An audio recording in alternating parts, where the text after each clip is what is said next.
kasih Pak. Sebelumnya dari teman-teman operator bisa dibantu share screen ya.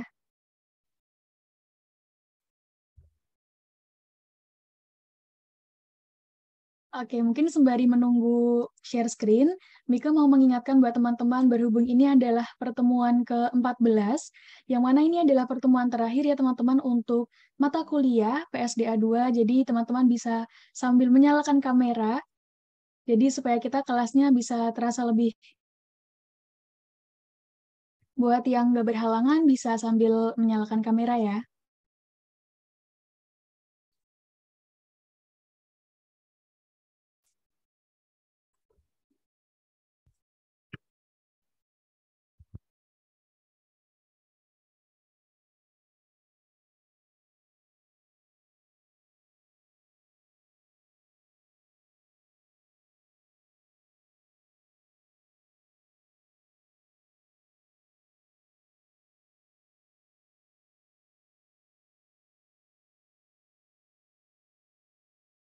Baik, sudah terlihat di layar teman-teman slide dari PowerPoint yang hari ini akan kita presentasikan bersama. Baik Pak, ini adalah hasil diskusi kami dan izin untuk memulai presentasi hari ini. Ya, Assalamualaikum warahmatullahi wabarakatuh. Waalaikumsalam warahmatullahi wabarakatuh. Waalaikumsalam. Salam sejahtera bagi kita semua. Shalom, Om Swastiastu, Namo Buddhaya, salam kebajikan.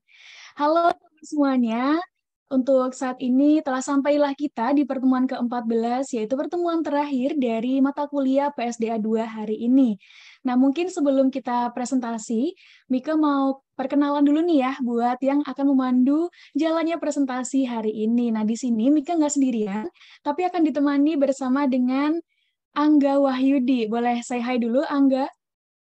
Halo teman-teman semua, halo selamat pagi Pak Edi. Saya bersama Mbak Mike nih hari ini akan memandu jalannya presentasi terkait dengan valuasi nilai ekonomi konservasi di Pulau Komodo dengan metodenya yaitu CVM. Cocok Baik Mbak banget. Mike. Oke. MC Oke, handal. nah sebelum itu biar Amin. Mungkin sebelum itu biar lebih semangat nih ya, sembari menunggu teman-teman menyalakan kamera, Mika mau pantun dulu nih.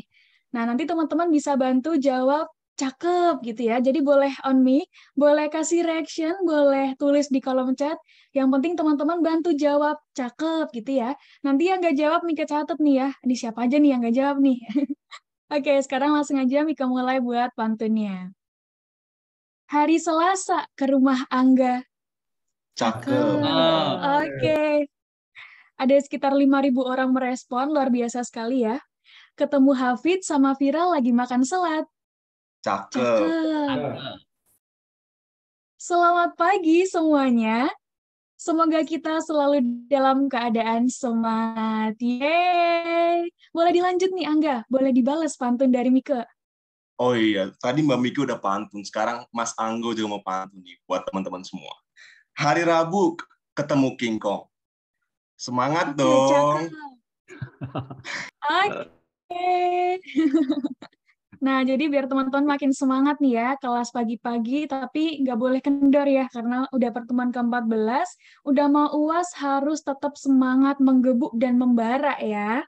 Oke, langsung aja kita mulai. Buat hari ini kita bakal presentasi apa sih, Angga? Iya, kita bakal presentasi terkait valuasi. Tadi ya kita sudah spill di awal, yaitu valuasi nilai ekonomi di Pulau Komodo nih, dengan metodenya CVM. Tapi sebelum kita presentasi, nanti kita mau ngajak nyanyi dulu nih, teman-teman semua. Nyanyi terkait, kita berirama dulu, bersenandung terkait Komodo ini. Oke, boleh? Kita minta tolong kepada operator nih, untuk kita biar makin semangat presentasi, kita nyanyi dulu. Oke, boleh. Ayo teman-teman, kita nyanyi bareng-bareng ya. Yo, come on. Semuanya boleh sambil on ya. Binatang melata seperti cicak dan buaya, tapi besar badannya. Komodo kebanggaan kita di seluruh dunia, hanya ada di Indonesia. Semangat banget ya, guys.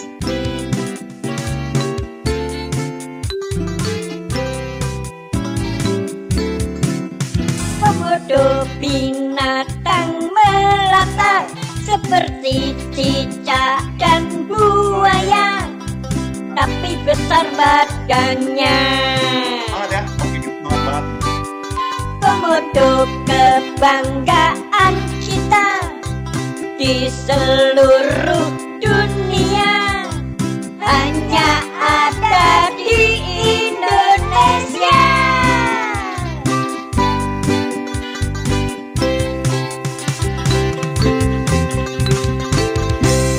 Yeay, keren banget, biar makin semangat gitu kita nyanyi dulu ya, Mika. Iya, bener banget. Teman-teman boleh dong kasih reaction ya setelah kita nyanyi bareng di pagi hari ini. Kira-kira teman-teman makin semangat nggak nih? Boleh kasih reaction apa aja ya, biar kita makin ramai di presentasi hari ini. Oke, tadi kita udah pantun, terus udah nyanyi. Pastinya teman-teman udah lebih fresh ya buat memulai perkuliahan hari ini. Jadi langsung saja kita mulai ya, Angga. Iya, kita langsung mulai saja, langsung kita gas untuk materi awal kita ya, Miki ya. Betul sekali, bisa di next slide. Oke, selanjutnya akan dilanjutkan oleh Rifda. Silakan Rifda. Baik, terima kasih Mika dan Angga. Pertama saya akan memulai terkait dengan evaluasi nilai ekonomi konservasi Pulau Komodo dengan menggunakan Contingent Valuation Method atau CVM. Saya akan memulai terlebih dahulu presentasi dari kelas 605, izin Bapak. Nah, Komodo merupakan salah satu dari 7 keajaiban dunia menurut organisasi New Seven Wonders.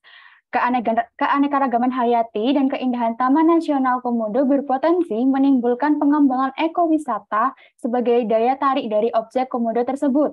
Nah, tetapi objek wisata tidak hanya terfokus pada Pulau Komodo, namun didukung oleh kawasan wisata di sekitarnya, seperti Pulau Padar dan kawasan wisata Labuan Bajo. Oleh karena itu, Kementerian Pariwisata dan Ekonomi Kreatif Indonesia memiliki rencana untuk mengembangkan pariwisata di Taman Nasional Komodo, khususnya Pulau Rinca. Namun, pengembangan tersebut dikhawatirkan akan mengurangi zona hutan belantara dan menambah konsensi dari pariwisata di dalam properti. Dari sisi pemerintah Republik Indonesia, pengembangan pariwisata berkonsep pariwisata berkelanjutan. Nah, diharapkan akan menjadi nilai ekonomi tersendiri di kawasan wisata Pulau Komodo. Boleh next slide?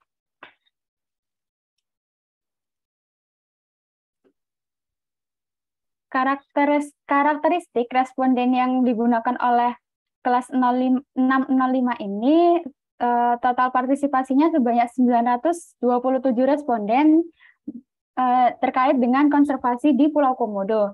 Metode survei yang dilakukan adalah survei secara acak dengan melalui Google Form atau wawancara langsung. Dalam hal ini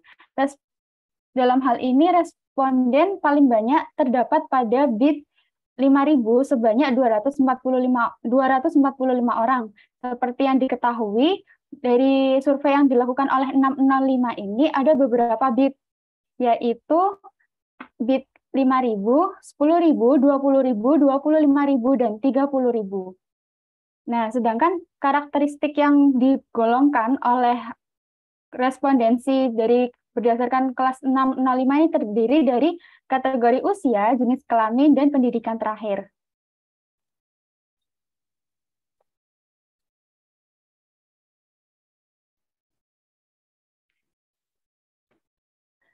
Oke, terima kasih Rifda. Seperti yang Rifda jelaskan, ada 3 karakteristik dari responden yang kita gunakan dalam menganalisis nilai dari konservasi Komodo. Karakteristik responden yang pertama yaitu berdasarkan usia. Terdapat 5 rentang usia yang dapat dilihat dalam tabel. Responden terbanyak itu ada pada rentang usia 25 sampai dengan 15 sampai 24 tahun, yaitu antara 60 sampai dengan 80%. Sedangkan responden yang terendah atau paling sedikit yaitu pada umur di atas 55 tahun, yaitu sekitar 1 sampai dengan 5% untuk setiap BIT. Karakteristik responden yang kedua yaitu berdasarkan jenis kelamin. Responden terbanyak yaitu ada pada jenis kelamin perempuan, tapi tidak terlalu banyak selisihnya dengan responden laki-laki, yaitu 497 dengan 430. Keduanya ini sama-sama dijadikan sebagai responden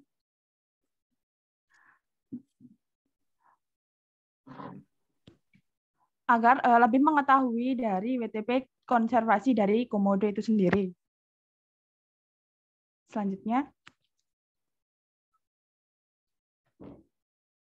karakteristik yang terakhir yaitu berdasarkan pendidikan. Dari pendidikan yang paling tinggi, respondennya itu ada pada SMA atau sederajat, yaitu sebesar sekitar 60%, dan yang paling sedikit yaitu pada S3 atau sederajat hanya ada 1 dari 5 bid yang ditawarkan. Selanjutnya,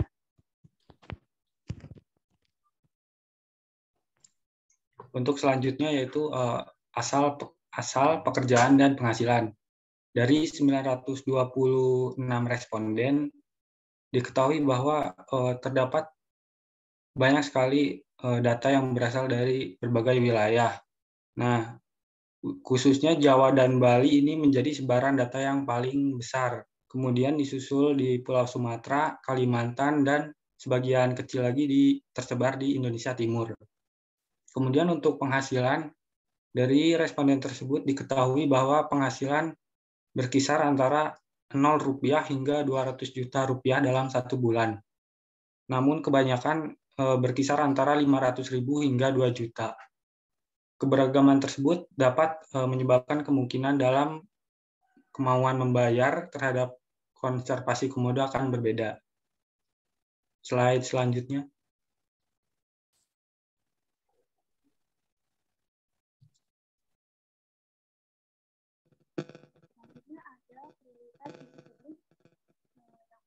Dan prioritas itu. Jadi, kami minta responden untuk mengurutkan 10 isu kebijakan publik, yaitu permasalahan ekonomi, pendidikan, kekerasan seksual, pemerintahan yang buruk, kesehatan, hukum, kemiskinan, infrastruktur, dan terorisme. Survei tersebut mengungkapkan bahwa orang-orang di beberapa daerah bisa memberikan prioritas secara tinggi terhadap permasalahan ekonomi dan pendidikan.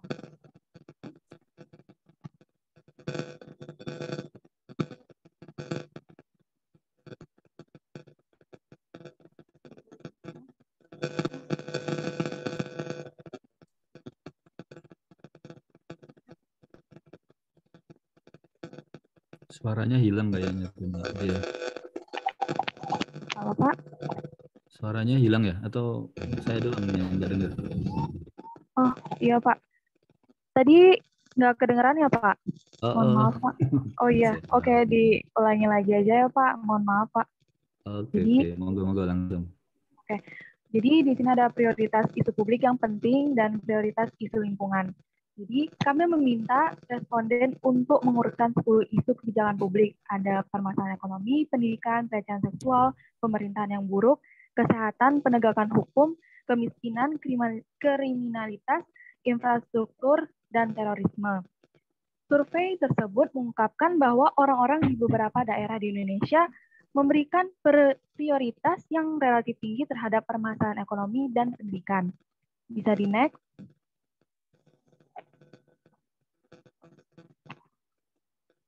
Oke, di sini ada prioritas isu lingkungan. Jadi di antara masalah lingkungan, kami menilai seberapa kuat perasaan orang tentang perlindungan satwa liar.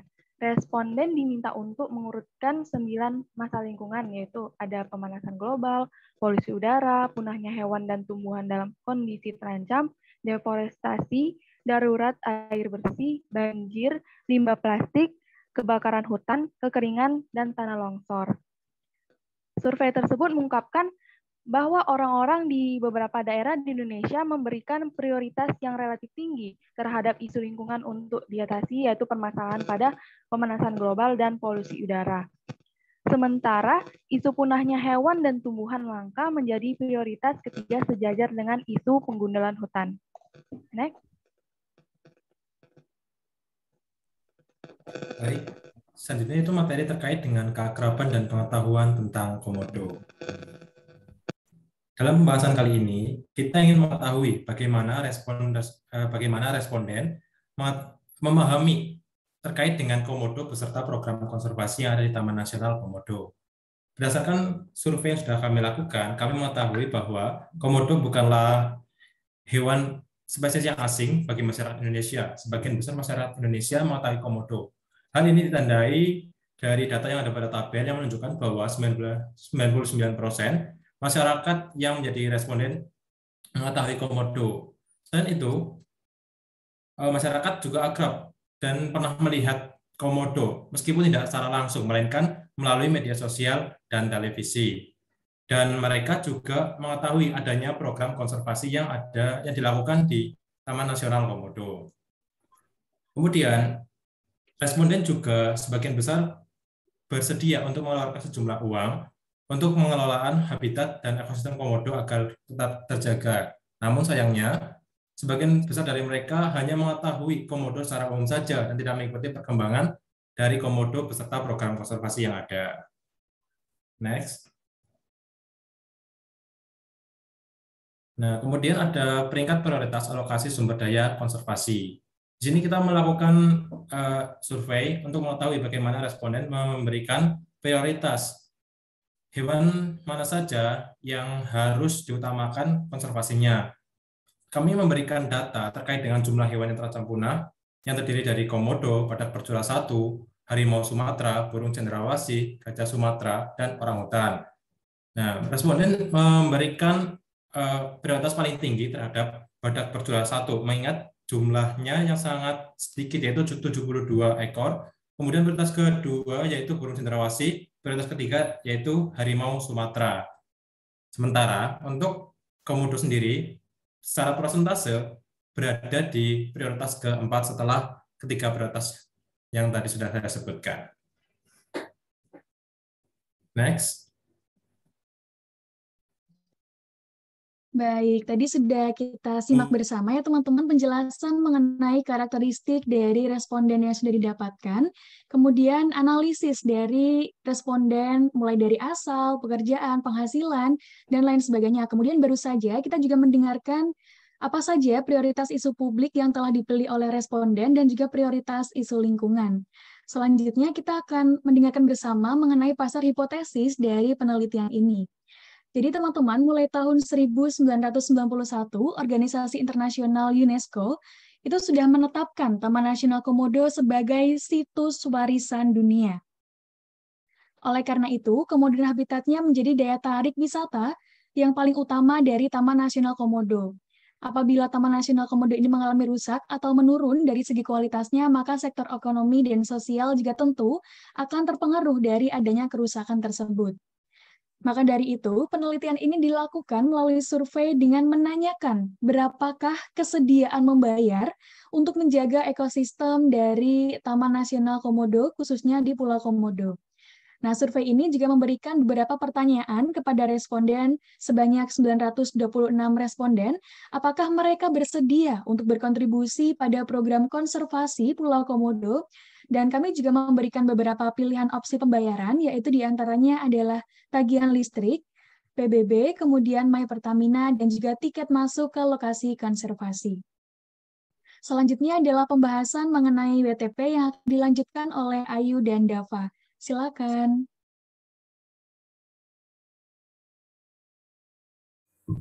Baik, saya akan menjelaskan mengenai perhitungan WTP ya.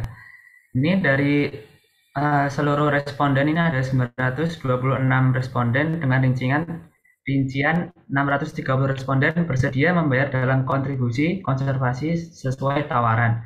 Dan ada 296 responden tidak bersedia untuk membayar. Selanjutnya,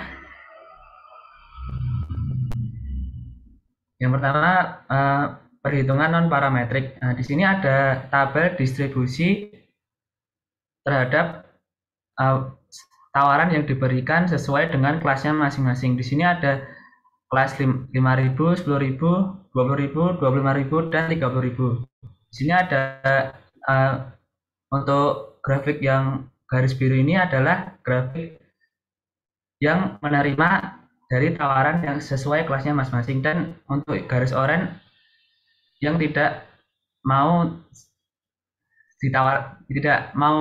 untuk menerima tawaran yang telah ditawarkan. Selanjutnya, ini ada relatif frekuensi yang diterima dan ditolak. Ini ada seperti grafiknya tadi, ada bidding 5.000, 10.000, 20.000, 25.000 dan 30.000. Di sini ada yang menerima ada 82% untuk 5.000 untuk kelas 5.000, 71% untuk kelas 10.000, 55% untuk kelas 20.000, 60,39% untuk kelas 25.000 dan 63,58% untuk 30.000.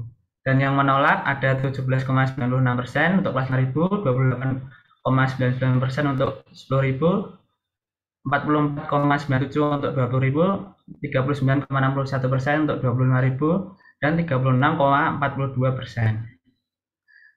Nah, di sini ada cumulative frequency of reject bid, ini yang menolak tadi, dan WTP dari upper bound. Di sini ada juga frekuensi for WTP class.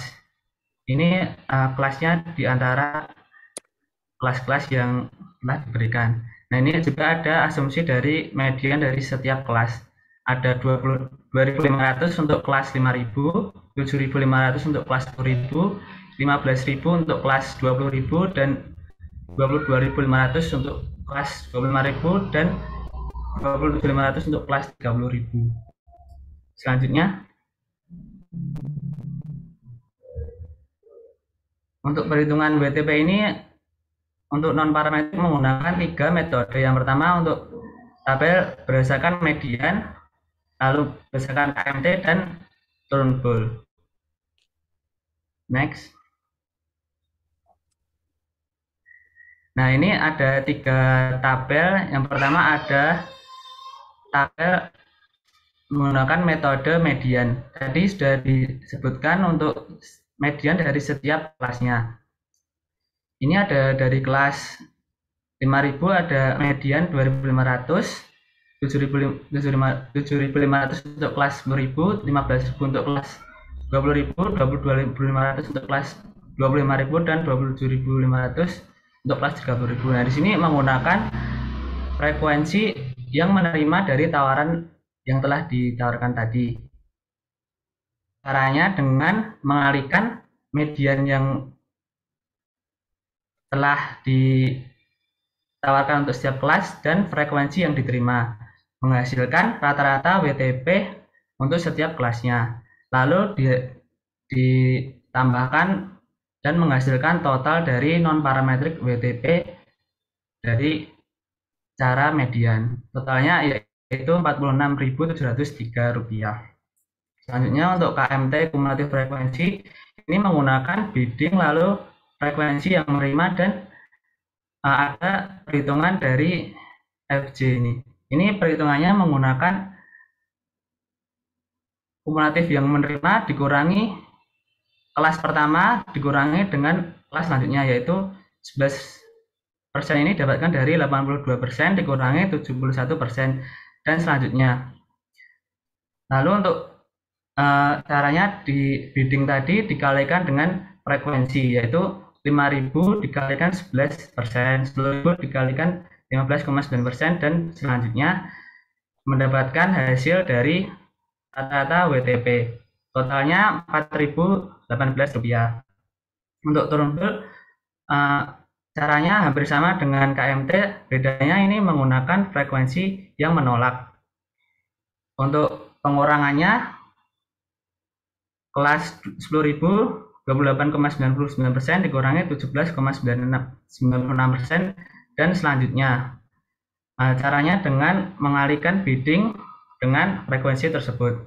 5.000 dikali 11,03%, 10.000 dikali 15,9%, 20.000 dikalikan 5,36%, 25.000 dikali 3,9%. Untuk 30.000 ini tidak ada persennya karena tidak ada yang dikurangkan. Mendapatkan hasil 0,0 non parametrik WTP untuk cara turun full yaitu Rp4.018. Next. Untuk kesimpulan non parametrik, dengan perhitungan non parametrik diperoleh nilai rata-rata WTP yaitu untuk tabel median bid sebesar 46.703%, 46.703 rupiah, tabel KMT sebesar Rp4.018 dan tabel turun full sebesar Rp4.018, sehingga nilai ekonomi konservasi Pulau Komodo masing-masing sebesar Rp46.246.978 dengan median bid ini dikalikan dengan total responden. Untuk KMT dan turun full sebesar Rp3.720.668. Next.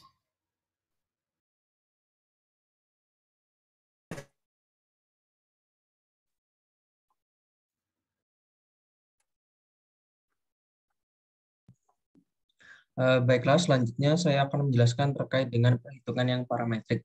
Yang pertama, source data terlebih dahulu didasarkan berdasarkan kategori bid. Yang kedua, gunakan aplikasi statistik untuk perhitungan dengan menghitung parametrik.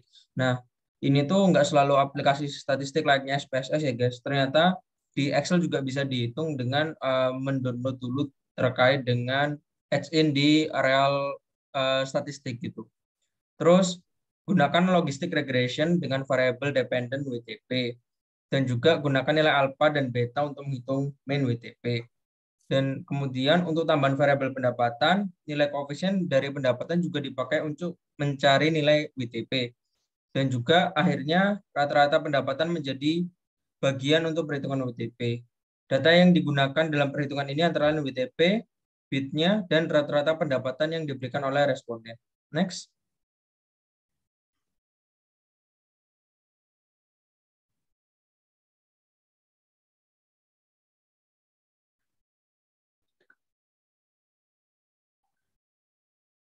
Nah, ini adalah perhitungan tanpa mempertimbangkan pendapatan dari masing-masing responden. Dan alpha 1 dan alpha 2-nya bisa dilihat di bagian bid dan konstan sebesar sekian. Lalu untuk mendapatkan willingness to pay akhirnya menggunakan rumus WTP yang ini. Jadi pada akhirnya MWTP itu sebesar 926 dikali 35.813 dengan hasilnya adalah 33.162.838 itu. Jadi WTP dari masing-masing individu itu didapat sebesar 35.813. Mungkin di sini ada pertanyaan, kenapa kok WTP dari individu itu bisa lebih besar dibandingkan bid yang kita tawarkan? Nah, di sini tuh ada beberapa kemungkinan yang bisa menyebabkan hal itu terjadi. Yang pertama, respondennya itu tidak tersebar secara merata antara bid 5.000 sampai bid 30.000. Jadi ada fluktuatif di antara para responden. Seharusnya kan kalau memang itu dicarikan dengan responden yang sama masing-masing bid. Terus yang kedua, ternyata antara accept dan reject itu tidak berbanding lurus maupun tidak berbanding terbalik. Jadi yang paling kecil itu yang paling besar menolak itu di bagian tengah-tengah, yaitu tepatnya di bagian 15.000. Jadinya ini yang membuat bias dan pada akhirnya WTP dari masing-masing individu itu bisa melebihi dari bid yang kita tawarkan. Gitu. Next.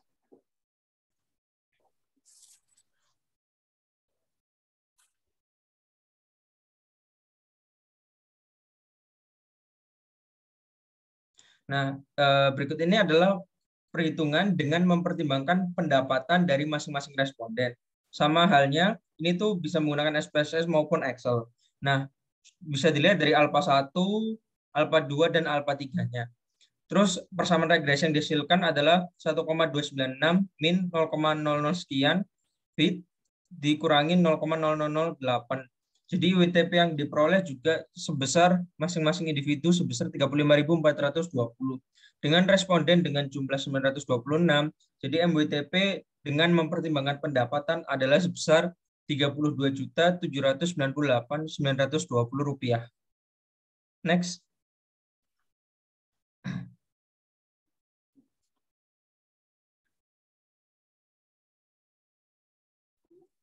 Dari perhitungan parametrik ini dapat ditarik kesimpulan bahwa min WTP tanpa memperhitungkan pendapatan sebesar Rp35.813 per individu dan min WTP dengan memperhitungkan pendapatan sebesar Rp35.420.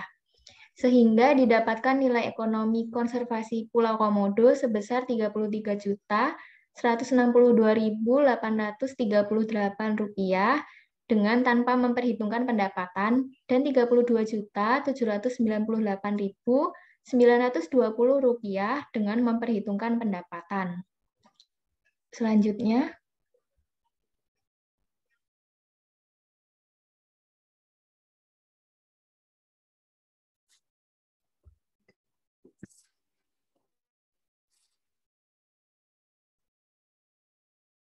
Oke, terima kasih banyak untuk teman-teman yang sudah mempresentasikan hasil diskusi dari kelas 605. Di sini ada sedikit quotes ya untuk menutup presentasi hari ini. Bumi adalah salah satu-satunya rumah kita dan kita tidak punya pilihan lain selain merawatnya. Oke, dan itu tadi presentasi dari kelas 605. Selanjutnya ada apa nih, Angga?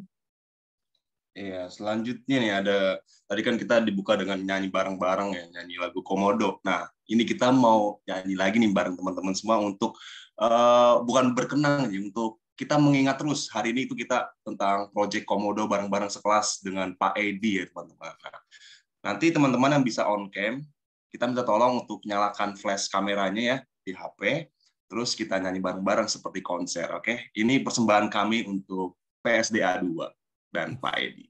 Boleh silakan operator.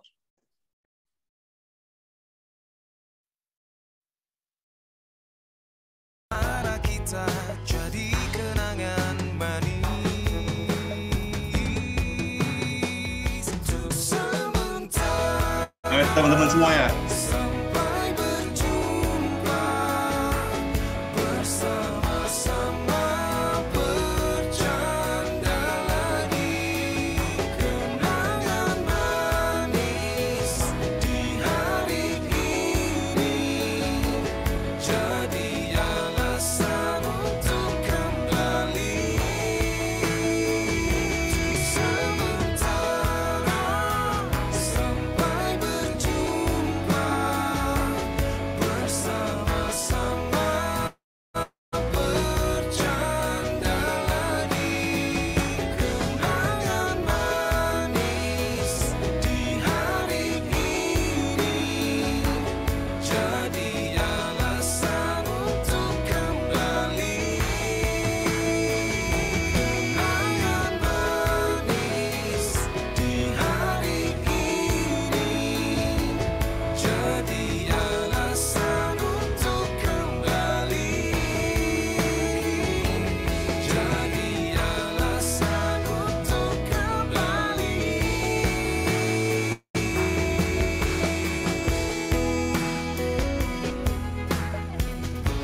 Iya, itu dia teman-teman semuanya. Sekian mungkin ya presentasi dari kelas 605 dan tadi ada kalimat yang menarik ya teman-teman. Kenangan manis di hari ini jangan sampai dilupakan. Oke, presentasi kita rame-rame hari ini sebagai pertemuan terakhir di semester tingkat akhir kita. Oke, terima kasih. Saya dan Mike mengucapkan, oh ya matiin flash dulu, saya sambil lupa matiin flash, sorry ya.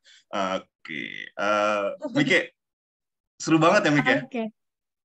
Benar banget, Angga. Jadi bisa ngelihat teman-teman gak semangat ya di pertemuan ke-14 PSDA ini.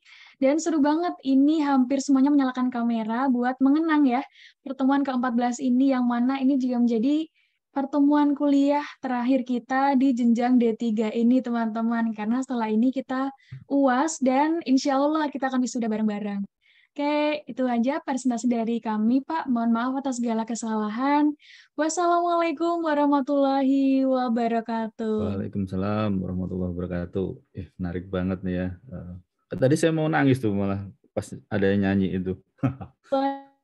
Oke, menarik tadi ya yang disampaikan teman-teman. Ini hasil apa namanya, jerih payah mungkin ya teman-teman untuk mencoba membuat suatu mini project ya. Meskipun sebenarnya, tapi nanti mungkin saya bisa dikasih raw datanya ya, Mike ya. Ada beberapa hal yang mungkin saya juga belum bisa menjawab saat ini ya. Jadi dari kurvanya tadi sebenarnya udah disampaikan sama Dava ya, dan hasil dari min WTP-nya itu mungkin tadi ada sedikit keanehan gitu. Cuma saya belum bisa menjawab tuh kenapa bisa seperti itu, karena kalau kita bicara min WTP kan seharusnya tadi yang seperti yang disampaikan Dava tadi, seharusnya dalam rentang WTP yang kita tawarkan gitu ya. Tetapi tadi hasilnya ternyata di atas itu gitu ya. Ada yang sampai berapa tadi, 42 atau 32 tadi. Nah, ini mungkin jadi saya juga menjadi tugas saya nih, nanti tolong saya disampaikan datanya ya. Ini kenapa bisa terjadi seperti itu. Tapi terlepas dari itu ya, jerih payahnya itu sudah saya sangat apresiasi ya. Presentasinya juga menarik ya, terlepas dari tadi hasil ya. Mungkin kalau hasilnya belum, ya namanya juga kita latihan ya, belajar gitu kan. Kalau kita menyusun suatu riset penelitian seperti KTTA kemarin kan juga nggak mungkin langsung jadi gitu kan.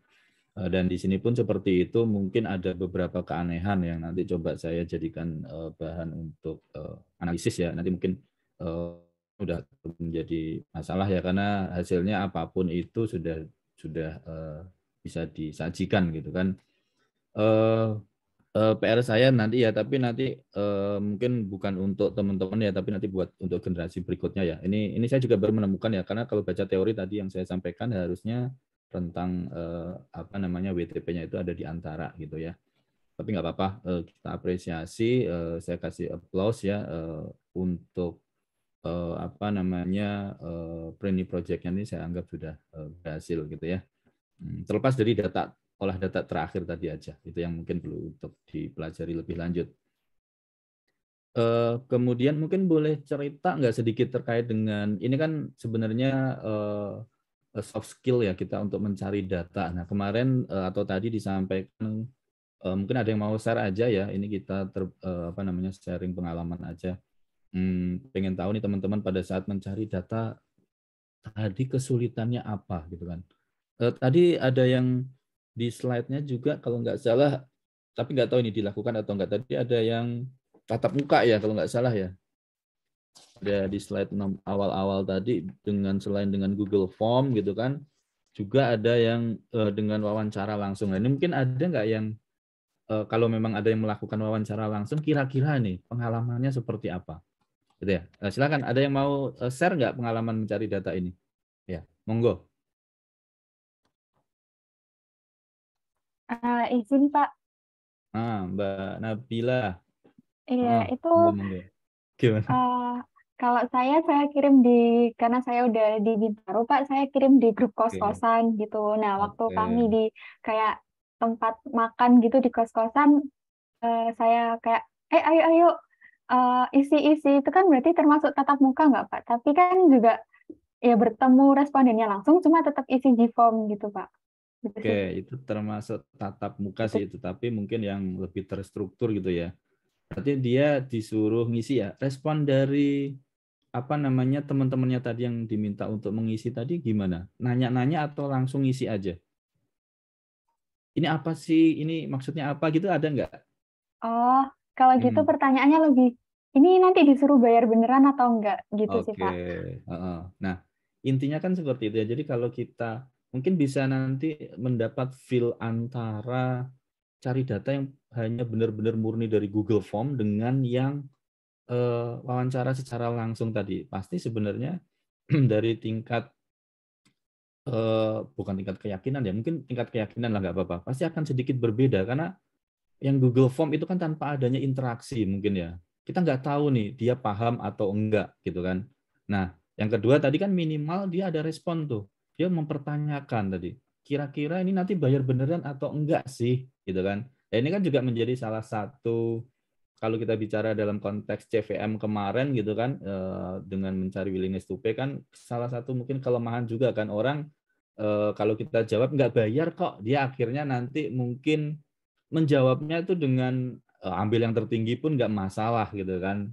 Itu kan akan menjadi satu satu ya perbedaan lagi. Kalau kita menjawab bayar, pasti nanti feedback yang dia sampaikan pasti akan berbeda. Dan ini memang kelemahan dalam kita melakukan survei data atau kuesioner khususnya untuk menggali willingness to pay-nya. Ya, karena tadi orang paling juga nggak bayar, jadi saya ngisi berapapun akhirnya beda. Beda nanti kalau jawaban dari Mbak Nabila, ya kamu nanti bayar nih kalau wajib kan gitu misalnya. Ini dalam konteks misalnya dalam pengambilan suatu kebijakan publik yang nyata gitu ya. Orang akan berbeda itu pasti jawabannya. Pasti akan cenderung lebih rendah kalau kita menyampaikan wajib bayar gitu. Tetapi kalau jawaban kita ya nanti bisa bayar bisa enggak gitu kan, itu nanti akan jadi berbeda juga WTP-nya. Ini kelemahan terkait dengan WTP. Tapi kembali lagi memang ya semua metode itu kan tidak mungkin ada yang sempurna gitu ya. Tapi intinya di sini adalah kita meskipun teman-teman udah pernah ya mengolah data, mencari data untuk menyusun KTTA ya, tetapi dalam PSDA ini juga ada salah satu soft skill untuk mencari data. Ini bekal bagi teman-teman lah nanti untuk menjadi seorang penilai ya, karena mungkin sering banget ya saya sampaikan di kelas gitu bahwa penilai di Indonesia nih khususnya itu senjata utamanya adalah data gitu, karena datanya nggak tersaji dengan sempurna di dalam suatu institusi, tetapi kita harus mencarinya. Nah, mendapatkan data itu menjadi satu seperti kalau orang nambang emas itu seperti kita nemu emas. Jadi kalau kalian nanti misalnya jadi penilai terus ditugaskan ke daerah melakukan tugas penilaian dan kemudian diambil kesimpulan metode pendekatan perbandingan data pasar itu mendapatkan satu objek yang ada tulisan dijual, itu seperti kita menemukan tadi kalau nambang emas itu menemukan emas gitu.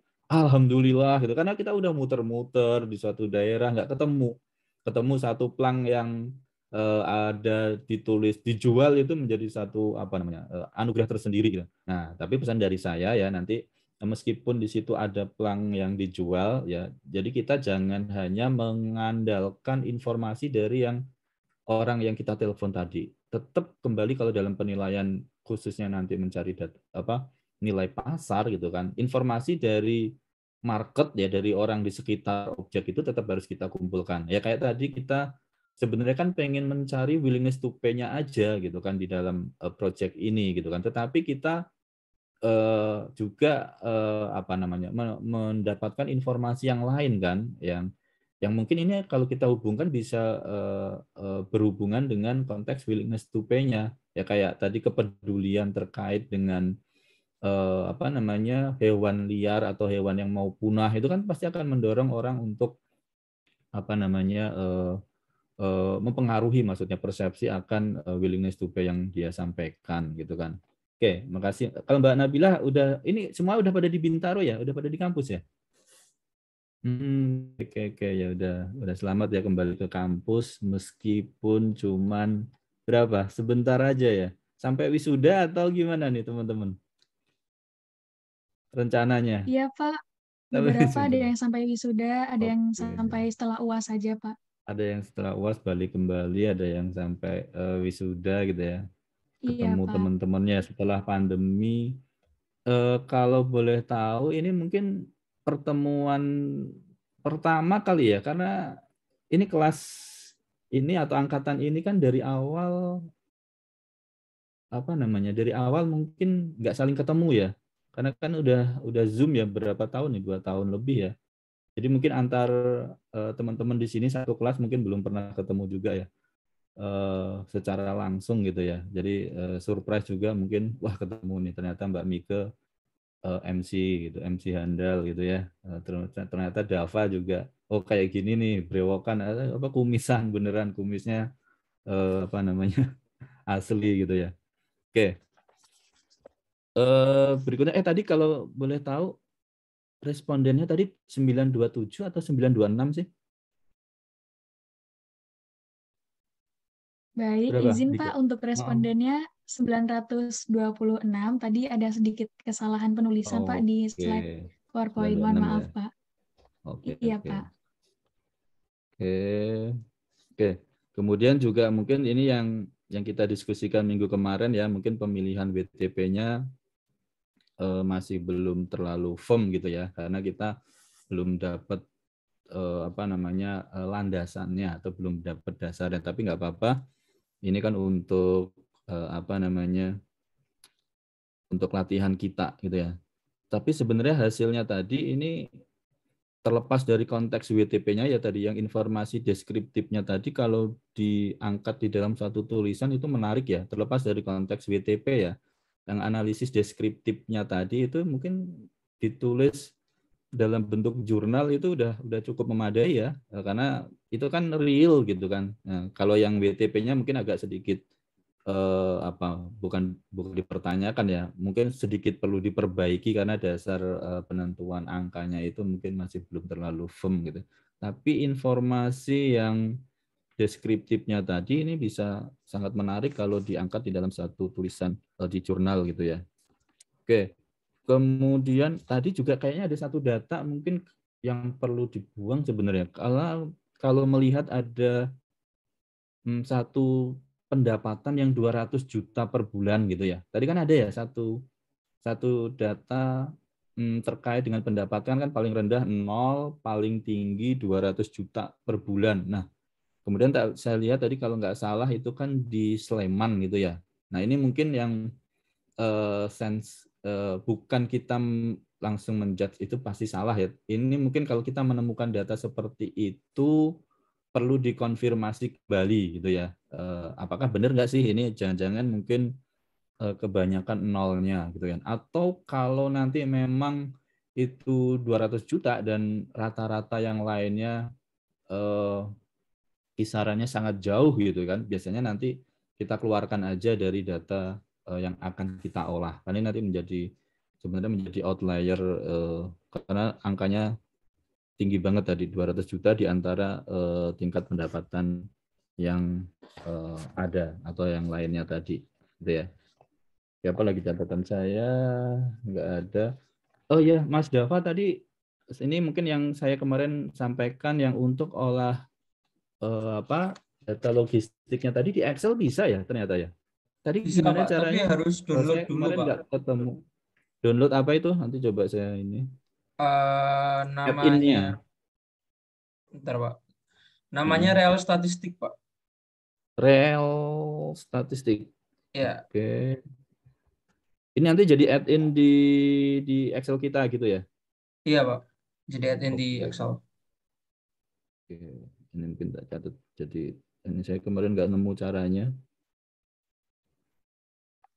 Oke, nanti saya coba juga. Oke, makasih infonya tadi dari Mas Dava ya. Ini karena dari kemarin saya nggak nemu caranya ya, karena mungkin juga nggak terlalu fokus ya, ada kegiatan-kegiatan yang lain. Tapi ini tadi coba saya cari nanti langkah tadi yang disampaikan oleh Mas Dava. Oke, tadi apa lagi nih? Oke sih, mungkin itu aja dari hasil presentasi dari teman-teman. Tadi presentasinya bagus ya, cuman tadi mungkin saya punya PR untuk coba nanti mengolah datanya, bener nggak sih tadi kok WTP-nya itu rata-rata min WTP-nya tadi di atas WTP yang ditawarkan ya. Mungkin apa penyebabnya nanti bisa saya diskusikan ke teman-teman yang mungkin lebih pengalaman juga untuk SDA ini. Oke. Bentar, coba saya cek lagi share tadi.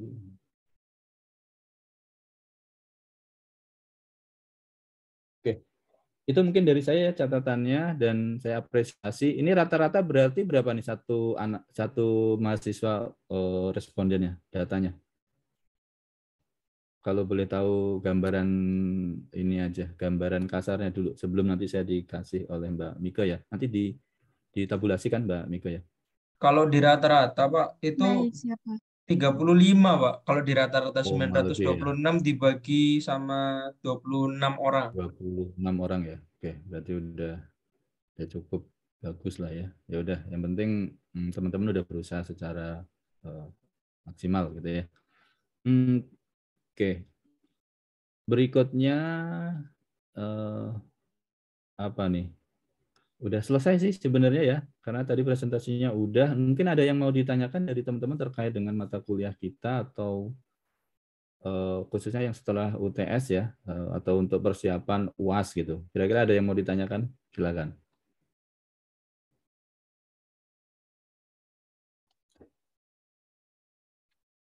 Apa Deva? Mau tanya apa? Untuk soal. Ya nggak apa-apa Pak, kalau di spill nggak apa-apa sih Pak.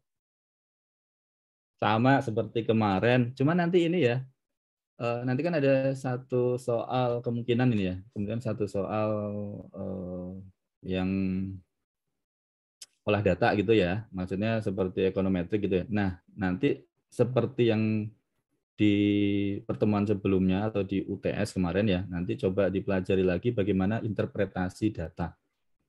Interpretasi koefisiennya itu maksudnya apa sih, plus minus gitu-gitu ya. Paham kan ya, interpretasi datanya ya. Kemarin masih di di UTS kemarin mungkin ada yang belum sempurna. Jadi nanti bagaimana kita membaca hasil olah data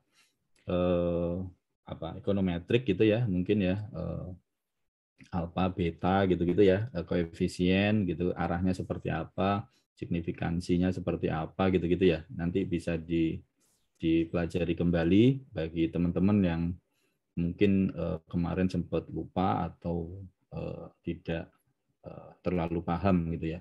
Nah, biasanya nanti ada soal seperti itu kalau jadi gitu ya.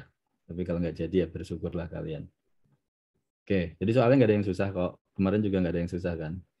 Ada pilihan ganda, ada esai, ada satu studi kasus lah.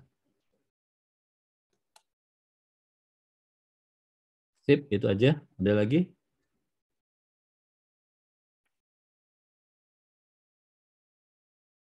Nggak ada?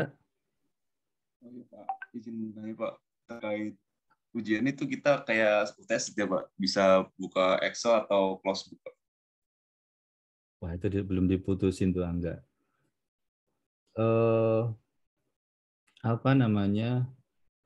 Nanti saya kasih tahu kabarnya lah ya, terakhir ya. Kemarin sih kalau dari obrolan gitu ya, kemungkinan open book sih masih ya. Tapi kalian nanti kan ngerjainnya di kelas ya, di kampus gitu ya. Tapi ini sementara ya, belum diputuskan, baru kira-kira open book atau close book gitu ya. Jadi kemungkinan gitu, tapi kemungkinan ya, tapi bisa juga nanti karena soalnya juga belum di submit ke kampus. Baik, Pak. Itu mungkin jawabannya belum pasti ya, Angga ya. Kemungkinan besarnya sih open sih. Oke, dan lagi. Kalau materi, tahu kan ya? Kalau materi terkait dengan CVM gitu, nanti misalnya tolong dipelajari terkait dengan, kalau kita bicara CVM gitu ya, kan kita tentu menggunakan konsep willingness to pay ataupun willingness to accept gitu ya. Nah, kemarin tuh ada satu guidance gitu ya dari NOAA gitu kan, bahwa itu lebih diutamakan WTP daripada WTA. Nanti logikanya aja seperti apa. Kenapa kok kita kalau CVM itu lebih ke arah WTP gitu daripada ke WTA gitu, misalnya dari guidance-nya si NOAA gitu ya. Ya, itu nanti bisa dipelajari, logika aja sih. Jadi nanti mungkin nggak sepenuhnya menuangkan yang ada di PPT gitu ya. Jadi mungkin yang pernah saya sampaikan di kelas gitu kan, alasannya gitu itu juga akan muncul gitu ya. Jadi nggak murni WTP itu apa gitu, enggak. Karena kalau open book kalian nanti tinggal nyalin aja gitu kan. Dan nanti sebisa mungkin diperkaya ya oleh pemahaman yang kalian dapatkan gitu. Jadi jangan murni, kalaupun nanti ada yang mirip dengan di PPT, jangan hanya sekedar disalin aja gitu, tapi diperkaya lagi dari pemahaman yang teman-teman dapatkan gitu ya, dari kelas ataupun nanti dari hasil riset lainnya. Enggak apa-apa. Wih, ini lulus 100% ini apa nih maksudnya nih? Kalau PSDA mah lulus lah ya kalian. Kalau kelas yang lain, cuma 2 mata kuliah kan ya? Enggak ya? Iya Pak, cuma 2. Cuma 2 ya, pasti lulus lah. KTTA lulus semua kan? Dari Pak Christian Agung nggak ada yang ditahan kan?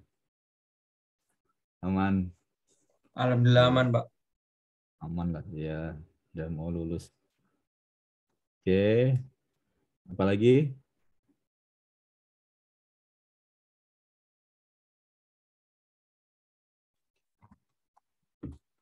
Cukup nih, kalau nggak ada nanti saya akhiri loh kuliah kita hari ini. Udah nggak ada lagi materi. Kalau materi kan udah pertemuan-pertemuan awal ya.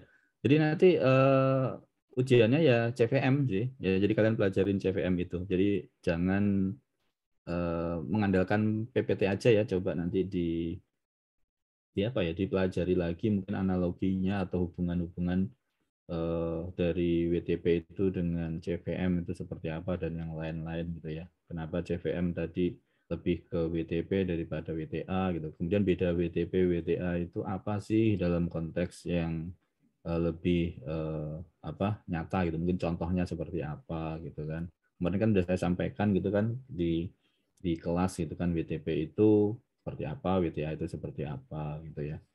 Kalau WTA itu kan lebih ke karena kepemilikan ya, sehingga rela untuk melepas gitu. Kalau WTP berbeda. Kini udah saya kehabisan bahan nih, nggak ada lagi nih. Apa? Cukup? Kalau udah cukup saya Baik, close. izin Pak. Saya ada SPMB Iya, Pak. juga sih soalnya. Sorry SPMB AP tadi. Jadi agak saya sambi ya, sorry ya, saya Baik, agak Pak. sambi sama Izin karena ini ujian teman-teman AP SPMB. Ya, monggo Mbak Mika. baik, Pak.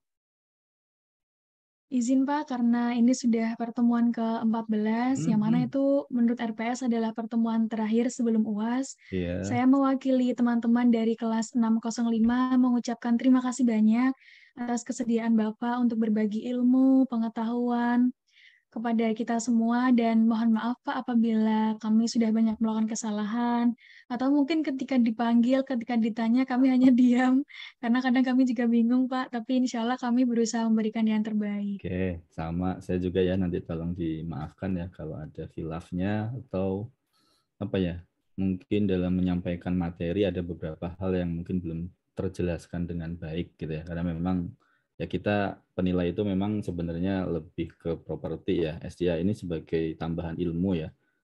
Khususnya nanti kalau siapa tahu teman-teman ada yang penempatan di DJKN mungkin menjadi dasar ya, meskipun yang sering saya sampaikan tekniknya nanti nggak akan sama persis seperti yang kita pelajari di kelas. Karena kita berbicara di kelas ini lebih ke akademiknya, keilmuannya seperti apa. Masalah nanti penerapan di dunia kerja ya biasanya nanti mengacu ke aturan yang ada di masing-masing instansi gitu. Tetapi dengan punya dasar minimal pengetahuan lain gitu kan, kita nanti dalam pembahasan ataupun nanti mungkin teman-teman ada yang di kantor pusat gitu kan, dalam menyusun suatu regulasi itu akan lebih baik lagi ya. Ini karena pengalaman saya dulu di sebelum di dosen gitu ya, juga beberapa kali dapat tugas untuk menyusun suatu aturan teknis gitu kan untuk penilaian ya. Nah, seringkali yang didapatkan adalah menurut kita itu udah paling benar gitu. Tetapi ternyata pada saat diterapkan gitu kan di lapangan gitu kan, ternyata ada beberapa kendala gitu. Dan juga ternyata ilmu yang kita dapatkan itu yang kita dulu merasa saya udah tahu semuanya penilaian properti gitu. Ternyata setelah kita bukan bergabung ya, berbaur ataupun berkomunikasi dengan penilai di luar, penilai yang ada di kantor kita, ternyata ada beberapa hal yang sebelumnya kita merasa paling tahu tadi menjadi ada juga yang kita nggak tahu gitu ya. Kayak ini terkait dengan valuasi sumber daya alam ini, mungkin habit pekerjaan penilaian mungkin akan sedikit berbeda ya, cara melakukan penilaian dengan yang dilakukan oleh habitnya penilai di instansi pemerintah gitu ya, atau habit penilaian properti ya. Karena kalau kita bicara penilaian properti ataupun penilaian bisnis di nanti kalian di pajak ataupun di DJKN itu selalu ada batasan waktunya untuk survei gitu. Padahal kalau melihat mungkin yang kalian dapatkan dalam konteks penilaian sumber daya alam ini kan nggak bisa kita hanya melakukan survei itu sekali gitu ya. Ya kayak kalau kita bicara kemarin travel cost method gitu kan. Kalau kita ingin mendapatkan nilai jasa wisatanya yang ideal ya, tentu kita bukan hanya mendasarkan pada satu titik tertentu, misalnya di tanggal penugasan kita gitu ya. Nah, tetapi kita harus bisa mendapatkan tadi ya sampel yang nantinya bisa mewakili daripada populasi. Sehingga kalau kemarin sempat saya share satu papernya dari teman-teman IPB, mereka sampaikan untuk surveinya kan mereka membagi menjadi beberapa periode gitu kan. Di hari kerja, di hari Sabtu Minggu, dan juga mungkin di periode liburan dan periode yang tidak liburan gitu. Sehingga ini bisa menggambarkan populasi pengunjung. Nah, ini yang nggak bisa mungkin dilakukan di tempat kerja kita nantinya selaku penilai pemerintah, gitu, karena akan sangat dibatasi waktunya. Sehingga keterbatasan ini mungkin kalau ditemukan gitu ya dengan teman-teman yang ada di luar sana, itu mungkin akan menjadi satu kelemahan dari para penilai pemerintah, khususnya dalam SDA ya. Tetapi kalau kita bicara penilaian properti memang sama ya seperti yang dilakukan oleh penilai di DJKN pajak ataupun di penilai publik gitu kan, karena standarnya itu sama. Nah, kalau SDA ini nggak ada standar ya. SDA ini penilaian SDA ini kalau dari sisi akademik ya seperti riset gitu, penelitian gitu ya. Jadi bukan standar seperti apa. Kalau kita bicara nilai gitu kan juga akan sangat berbeda antara orang yang satu dengan yang lainnya. Ya, konsep total economic value itu kan kemampuan kita untuk mengidentifikasi nilai manfaat yang mungkin muncul gitu dari objek penilaian kita. Ya, beda sama properti yang sudah pasti objeknya A, objeknya B, objeknya C gitu. Jadi ini tentu kalau nanti kalian bawa ke dunia kerja akan sedikit berbeda dengan standar yang ada atau dengan peraturan ya. Kalau kita bicara di pemerintah nanti di pajak ataupun di DJKN nanti penilaian kita kan nanti mengikuti aturan yang ada atau penilaian statuta biasanya. Jadi tidak seperti penilaian SDA yang seperti ini gitu kan, yang bebas gitu kan, karena dari sisi akademik gitu. Tetapi dalam konteks pemerintah nanti ada aturan yang membatasi ruang gerak kita. Ya, ini jadi itu mungkin kalau boleh tahu nih teman-teman semuanya nih sebenarnya berharap gitu ya, ataupun punya keinginan berkarir menjadi seorang penilai atau enggak nih? Terutama yang wanita nih. Yang wanita pengen berharap, atau Mika dulu deh. Mika nih pengen jadi penilai atau nanti mungkin jadi MC handal aja di kantor gitu. Gimana Mika? Iya Pak, kalau saya insya Allah pengen Pak jadi penilai. Kalau untuk MC itu nanti bisa side job Pak. Amin. Iya. Kalau penilaian nanti harus ke daerah, ke luar kota gitu-gitu loh. Biasanya nanti kalau udah keluarga itu akan susah sih. Kalau untuk cewek ya misalnya seminggu ke mana gitu, ke luar daerah gitu. Dulu saya di daerah itu di beberapa daerah ya, mungkin yang saya sampaikan pas di Aceh itu pernah saya dulu tugas di Aceh itu 3 tahun ya. Jadi kalau dinas itu naik kendaraan ke lokasi itu bisa 15 jam gitu ya. Mungkin nggak kebayang ya kalau di Jawa gitu kan Solo ya kalau nggak salah ya Mika ya. Kalau Solo 15 jam itu udah sampai mana Mika? Udah sampai luar provinsi jauh gitu ya. Iya Pak, udah lintas Oke kan? provinsi Pak. Lintas provinsi, bahkan mungkin udah sampai Bali sana ya, atau kalau ke barat ya lewat Jakarta sana ya. Jakarta Solo kan mungkin 10 jam gitu ya. Nah kalau di daerah kan nggak seperti itu ya. Mungkin teman-teman yang di Sumatera atau Sulawesi itu kan sudah paham gitu ya. Kalau di daerah itu wilayah misalnya satu provinsi itu dari kota provinsi, ibu kota provinsi ke daerah itu mungkin memakan waktu bahkan sampai 20 jam. Saya dulu 15 jam, 20 jam gitu kan ke daerah. Nah ini biasanya kalau cewek itu agak susah gitu. Ya, tapi ini kembali banyak tantangannya sebenarnya ya. Kalau masih bujangan pasti senang sih. Ya, tapi kalau udah punya keluarga, punya anak itu biasanya teman-teman saya yang cewek itu agak membatasi diri. Nanti saya yang dalam kota aja gitu biasanya. Penilaian yang dalam kota aja, yang luar kota enggak gitu kan. Kayak gitu sih.